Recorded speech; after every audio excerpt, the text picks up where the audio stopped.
మహాగణాధిపతయే నమః. ఓం గురుభ్యో నమః. ఓం శ్రీమాత్రే నమః. ప్రతి మనిషి కూడా తను ఎదగాలి అంటే ఫస్ట్ వాళ్ళ యొక్క లగ్నం స్ట్రెంగ్త్ అవ్వాలి. లగ్నం ఎంత స్ట్రాంగ్గా ఉంటే వాళ్ళు అనుకున్న సంకల్పం నెరవేరుతుంది. అయితే మనకి పరాశర మహర్షి చెప్పినటువంటి ఒక సూత్రం పరంగా సర్వే త్రికోణనేతారో గ్రహాః శుభఫలప్రదాః అనేటువంటి ఏదైతే శ్లోకం ఉంటుందో ఆ శ్లోకానికి తగ్గట్టుగా ప్రతి లగ్నం వాళ్ళు సంకల్పం నెరవేరాలి అంటే అసలు ఏం చేసుకోవాలి అనేటువంటి విషయం ఇప్పుడు మనం ఒక్కొక్క లగ్నం రీత్యా మనం తెలుసుకుందాం. మిథున లగ్నము, మిథున రాశి. మీకు ఒకటే గుర్తుపెట్టుకోండి, ఫస్ట్ లగ్నం నుంచి చూసుకోండి. మీరు టాప్ పొజిషన్లోకి వెళ్ళాలి. మిమ్మల్ని మించిన వాళ్ళు ఇంకా అసలు అంటే మీరు దేన్నైనా సరే సాధించేటువంటి లక్షణాలు కలిగి ఉండాలి. ఎటువంటి ఆటంకాలనైనా సరే మీరు అధిగమించి ముందుకు వెళ్ళగలగాలి. మీ యొక్క డిజైర్ నెరవేరాలి. మీరు స్ట్రాంగ్ అవ్వాలంటే ఏం చేయాలి? మిథున లగ్నంలో పుట్టినటువంటి వారు ఇక్కడ చూసుకున్నట్లయితే శుక్రవారము, శనివారం గుర్తుపెట్టుకోండి. శుక్ర శనివారాలు శని శుక్ర గ్రహాలకు దీపారాధన చేయండి. బికాజ్ ఆఫ్ మీ లగ్నం స్ట్రెంత్ అవ్వాలి. ఫస్ట్ మనం ఏదైనా సాధించాలంటే మనం స్ట్రాంగ్గా ఉండాలి. అది ఆరోగ్యంగా, మెంటల్లీ, ఫిజికల్లీ ఏదైనా గుర్తుపెట్టుకోండి. అప్పుడు ఏమవుతుంది, మనం ఏదైనా సాధించగలుగుతాము. అయితే ఇక్కడ ఈ రెండు గ్రహాలకి దీపారాధన చేస్తూ గోవుకి తీపి చపాతీలు, బెల్లము తినిపించండి. అండ్ రెండో విషయం ఏంటంటే ఇక్కడ మీరు లలిత మరియు వెంకటేశ్వర స్వామి ఆలయాలకు రెగ్యులర్గా వెళ్తూ ఉండండి. మీరు చేయవలసిన మంత్రం ఏమిటి? స్ట్రెంగ్త్ అవ్వాలంటే మీరు చేయవలసిన మంత్రం ఓం మధుసూదనాయ నమః అనే మంత్రం చేసుకోండి. మరొక విషయం ఏంటంటే మీ స్ట్రెంగ్త్ ఏమిటి అసలు? యాక్చువల్గా నడిచే వికీపీడియా అంటారు మిథున లగ్నాన్ని. అంటే మీరు ఇన్ఫర్మేషన్ తీసుకున్నంత, మీరు నాలెడ్జ్ పెంచుకున్నంత ఎవరు పెంచుకోరు. Because of your strength is knowledge gaining. ఎటువంటి క్వశ్చన్ వేసినా సరే ఆన్సర్ చెప్పేటువంటి సత్తా కానీ తెలివితేటలు కానీ మిథున లగ్నానికి ఉంటాయి. వేరే లగ్నాలకు ఉండవని కాదు, బట్ వేరే లగ్నానికి 5th హౌస్ యాక్టివేషన్ అయితేనే ఉంటాయి మిగతా లగ్నం వాళ్ళకి. బట్ ఇది ఇన్బిల్ట్ లగ్న అంటారు మిథున లగ్నాన్ని. అయితే మరి 1,00,000 మందిలో ఒకరు అలా ఉండరండి అనేటువంటిది మనకు వినిపిస్తూ ఉంటుంది. ఎందుకు? 1,00,000 మందిలో లేదా 1000 మందిలో, నేను చెప్తున్నా 1,00,000 మందిలో 1,00,000 జాతకాలు తీసుకుంటే ఒకటి అలా ఉంటారు. ఎందుకు అంటే అప్పుడు వాళ్ళకి మెర్క్యూరీ పాడవుతుంది, అంటే వాళ్ళ లగ్నాధిపతి పాడైపోతాడు. అలా పాడైన వాళ్ళు కూడా సెట్ చేసుకోవచ్చు. ఎట్లాగా? ఎవరితో పాడవుతాడు సర్వసాధారణంగా మెర్క్యూరీ అంటే కేతువు, కుజుడితో పాడవుతాడు. అంటే అలాంటి వాళ్ళు కాస్త సుబ్రహ్మణ్యేశ్వర స్వామి ఆరాధన చేసుకుంటే కూడా క్లియర్ అవుతుంది. బట్ ఏ ప్లానెట్ ద్వారా పాడైంది మన లగ్నం అనేది తెలుసుకోవాలి. బికాజ్ ఆఫ్ లగ్నం అంటే జీవుడు. ఫస్ట్ ఎన్ని భావాలు అంటే 12 హౌజెస్లో మెయిన్ హౌస్ ఇస్ లగ్నం. అంటే మనిషి పేరు ప్రఖ్యాతలు, మనిషి యొక్క తత్వం అన్నీ లగ్నంలో ఉంటాయి. ఇది ఫస్ట్ స్ట్రాంగ్ చేసుకోవాలి. ఇది స్ట్రాంగ్ అయితే అన్ని స్ట్రాంగ్ అవుతాయి, గుర్తుపెట్టుకోండి.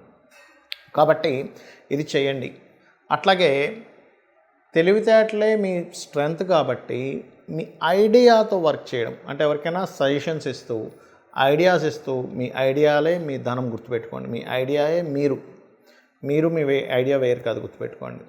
అట్లాగే మరొక విషయం ఏంటంటే ఇక్కడ మీరు కనుక ఏదైనా అమ్మవారి ఆలయానికి వెళ్ళి సేవ ఏదైనా చేస్తున్నట్లయితే, అంటే అక్కడ ఏదో మనకి కొన్ని జరుగుతూ ఉంటాయి, ఉత్సవాలు జరుగుతుంటాయి, అక్కడికి వెళ్ళి మీరు ఏదైనా సేవ చేయండి.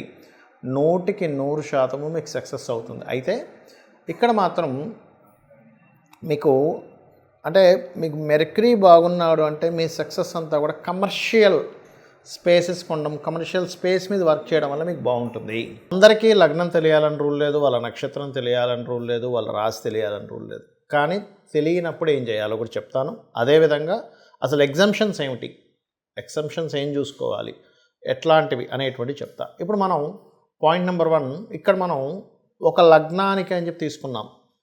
ఒక్కొక్కసారి ఏమవుతుందంటే ఆ లగ్నాధిపతి రూల్ చేయకుండా ఇంకొకరికి అందిస్తారు. అది ఎలా జరుగుతుంది అంటే ఆత్మ సంబంధినో ఏచ ఏ నిజస ధార్మిణ తశాంతర్దశాశ్వేవ దిశదిశ్వదశాఫలం.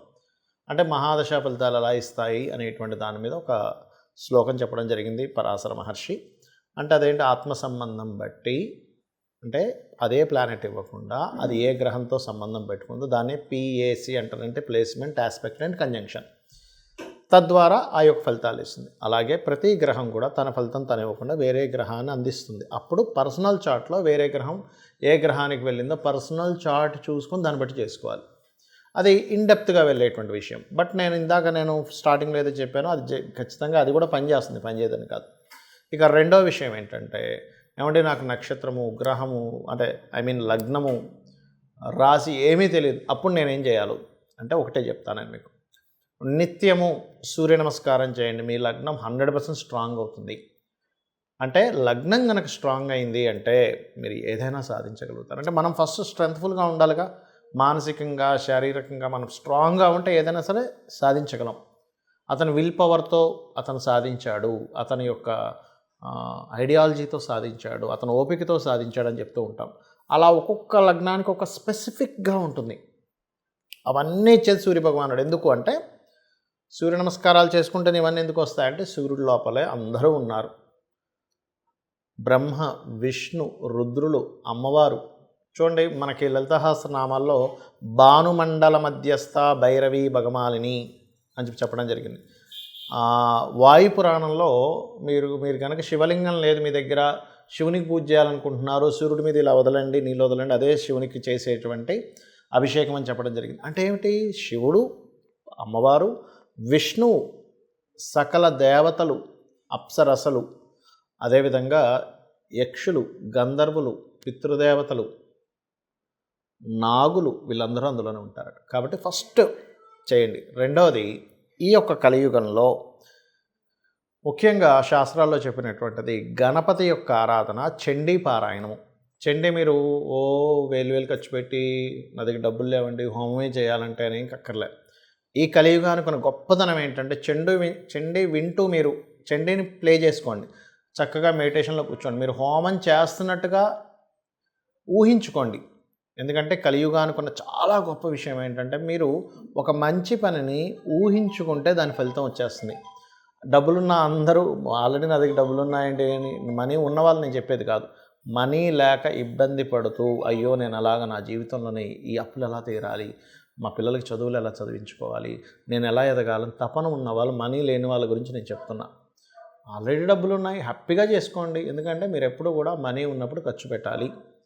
ఇంకో 10 మందికి దానివల్ల ఉపాధి కలుగుతుంది. లేవు, ఈ రకంగా చేసుకోవచ్చు. ఈ కలియుగానికి కూడా గొప్ప ఇది. అదేవిధంగా మీరు ఇంకా బాగా స్ట్రెంగ్తెన్ అవ్వాలి, మీ లైఫ్ చాలా స్ట్రాంగ్గా మారాలి. ఎందుకంటే ప్రతి ఒక్కరికి ఉంటుంది, నేను నిరూపించి చూపించాలి, నేనంటే ఏంటో నేను నిరూపించి చూపించాలని ఉంటుంది. అలాంటప్పుడు దత్తాత్రేయుడి యొక్క ఆరాధన, సూర్యభగవానుడి ఆరాధన చేసుకోండి. గోవులకి గోధుమ రవ్వ మరియు అరటికాయలు ఈ రెండింటిని తినిపించండి. మీ లగ్నం ఏదైనా కానివ్వండి గుర్తుపెట్టండి. అలాగే క్యారెట్స్ తినిపించండి. దీంతోపాటు ఉదయం నిద్రలేచిన వెంటనే సుబ్రహ్మణ్యేశ్వర స్వామిని చూడండి. సుబ్రహ్మణ్యేశ్వర స్వామి ఏంటంటే కేవలం చూసిన మాత్రం చేత అతను అనుగ్రహిస్తాడు. ఇది గుర్తుపెట్టుకోండి. అలాగే మరొక విషయం ఏంటంటే ఇక్కడ మీకు ఇందులో చాలామందికి చాలా సందేహాలు వస్తుంటాయి. ఏమండి మరి నాకు ఇప్పుడు ఏలినాటి శని నడుస్తుంది, అర్ధాష్టమి శని నడుస్తుంది, అష్టమి శని నడుస్తుంది, ఇప్పుడు కూడా ఇది అప్లై అవుతుందా? ఖచ్చితంగా అవుతుంది. అయితే ఎప్పుడైనా గుర్తుపెట్టుకోండి, ఏలినాటి శని, అర్ధాష్టమి శని, అష్టమి శని నడిచేటప్పుడు చాలా సింపుల్ టెక్నిక్. రెగ్యులర్గా ఆంజనేయ స్వామి ఆలయం కానీ, సుబ్రహ్మణ్యేశ్వర స్వామి ఆలయం కానీ, గణపతి ఆలయం కానీ, నరసింహస్వామి ఆలయం కానీ, లేదా అమ్మవారి ఆలయం కానీ, లేదా శివుని ఆలయంలోకైనా రెగ్యులర్గా వెళ్తుంటే ఆ దోషమే పనిచేయదు పెద్దగా. అంటే శని అనుగ్రహిస్తాడు అక్కడ. ఎందుకంటే మీరు చూడండి, మనకి వెంకటేశ్వర స్వామి దగ్గర అందరూ సకల దేవతలు వచ్చి వాళ్ళు నమస్కరిస్తుంటారు అంటుంటాం. మరి మనం కూడా వెళ్ళి అక్కడ నమస్కరిస్తున్నాం అనుకోండి, అప్పుడు ఆ దోషం అనేటువంటిది పడకుండా మనకు ఆ కర్మ ఆ యొక్క భక్తి మార్గంలో ఉండడం ద్వారా దగ్ధం అవుతుంది. ఇక మరొక విషయం ఏంటంటే ఇక్కడ నెగటివ్ అస్సలు ఇంక మైండ్లో పెట్టుకోకండి. అందరూ చేసే పెద్ద మిస్టేక్ ఏంటంటే నాకు ఈ మహాదశ నడుస్తుంది, కలిసి రావట్లేదు అనుకుంటూ ఉంటారు. ఏలినాటి శని నడుస్తుంది అందుకే కలిసి రావట్లేదు, లేకపోతే నాకు పలానా సర్పదోషం ఉంది అందుకే కలిసి రావట్లేదు. ఇది మర్చిపోండి. నా జన్మ జాతకంలో ఈ ప్లానెట్ స్ట్రాంగ్గా ఉంది, నా దగ్గర ఈ స్కిల్ ఉంది, నా దగ్గర ఇంత ఓపిక ఉంది, ఇంత టాలెంట్ ఉంది, ఇంత క్రియేటివిటీ ఉంది, దాన్ని బాగా తలుచుకోండి. బికాజ్ ఆఫ్ మన సబ్కాన్షియస్ మైండ్ ఏదైతే ఉందో, మనం ఏదైతే మనలో ఒక శక్తి దాగిందో దాన్ని తలుచుకోవడం ద్వారా అక్కడి నుంచే మీకు అద్భుతాలు జరుగుతాయి. కాబట్టి నిత్యము లలిత చదువుతూ నేను చెప్పినవి చేయండి.